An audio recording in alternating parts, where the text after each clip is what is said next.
Hello बच्चों, let's read the question. The probabilities of four cricketers A, B, C and D scoring more than 50 runs in a match are 1 by 2, 1 by 3, 1 by 4 and 1 by 10.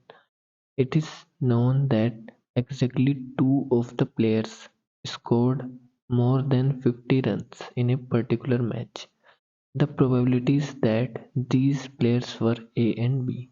Fine. देखिए 4 cricketers हैं जिनके 50 से ज़्यादा score करने की जो probability वो given है. लेट्स से पी ए जो ए के 50 से ज़्यादा स्कोर करने की प्रोबेबिलिटी है वो हमें गिवन है 1/2. ऐसे ही बी के लिए जो गिवन है वो 1/3.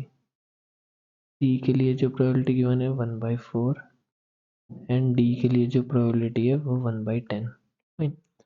देखिए it is known that exactly two of the players scored more than 50 run. मतलब एग्जैक्टली दो ही प्लेयर 50 से ज़्यादा रन स्कोर कर रहे हैं इन ए पर्टिकुलर मैच.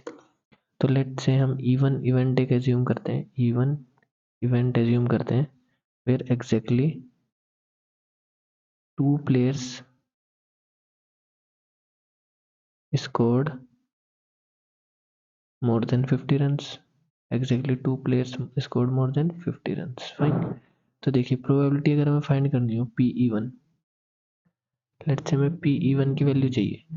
तो एग्जैक्टली टू प्लेयर्स स्कोर कर रहे हैं. लेट्स से ए और बी 50 है 10 स्कोर कर रहे हैं. तो ए की प्रोबेबिलिटी है 1/2, बी की प्रोबेबिलिटी है 1/3.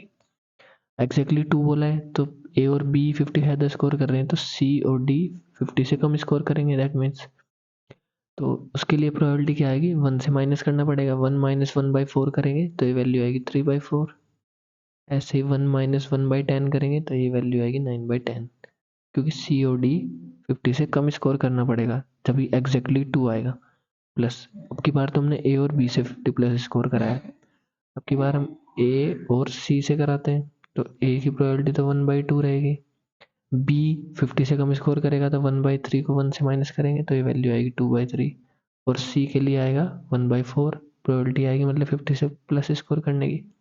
इंटू डी को फिर से 50 से कम स्कोर करना पड़ेगा, दैट इज ये आएगी 1 माइनस 1/10 तो 9/10. देखिए किसी भी लेट से प्रोबेबिलिटी में क्या होता है, किसी भी काम को करने की प्रोबेबिलिटी है. लेट से हमारी कुछ भी है, जैसे पी ए 1/2 है तो पी ए डैश मतलब उस काम को ना करने की प्रोबेबिलिटी को हम 1 से माइनस करते हैं.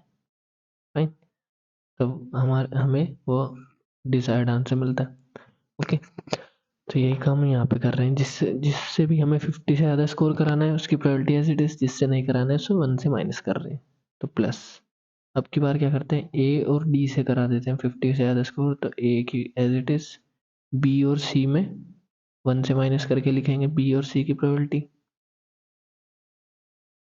और डी का दिस प्लस ए बी को हमने यहाँ पे कराया.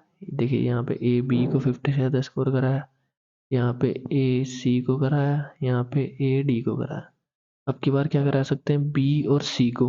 तो ए को 1 से माइनस करेंगे 1/2 ही रहेगा. तो उसके बाद बी और सी को करा रहे हैं तो बी और सी की probability as it is, D को लिखेंगे 9/10 प्लस. अब की बार क्या करा सकते हैं, बी और सी हो गया. उसके बाद बी और डी को करा सकते हैं. फाइन. That means 1/2 into 1/3. सी को 1 से माइनस करके लिखेंगे 3/4 इंटू डी को 50 से ज़्यादा स्कोर कराना था 1/10. बी को भी डी के साथ करा दिया और एक लास्ट केस बचेगा सी और डी.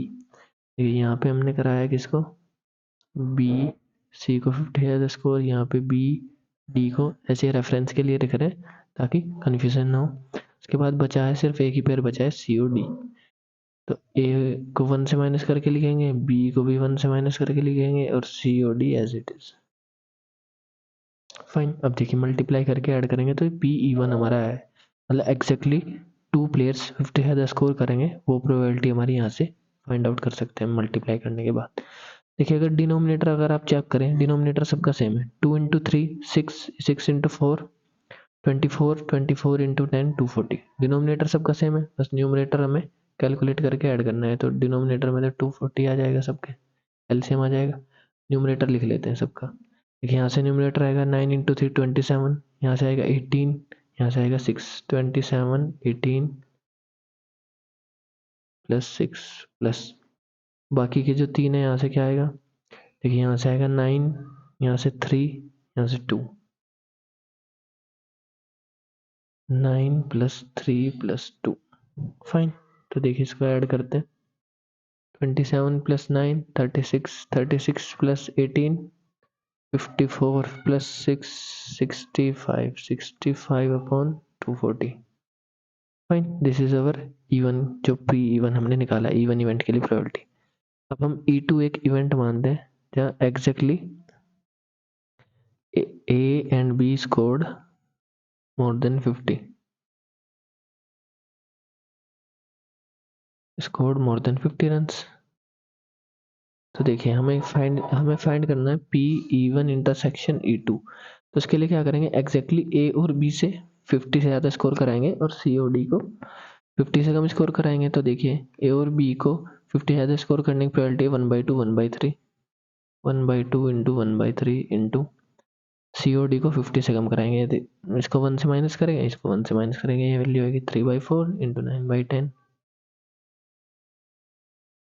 दैट इज ये वैल्यू हमारी आएगी 27/240।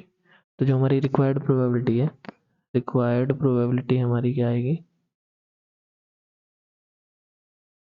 रिक्वायर्ड कंडीशनल प्रोबेबिलिटी वाला फॉर्मूला लेगा, that is P E2 upon E1 हमें फाइंड करना है। E1 मतलब 50 से ज़्यादा स्कोर करे एग्जैक्टली 2 प्लेयर्स, और E2 क्या था जिसमें A और B स्कोर करे।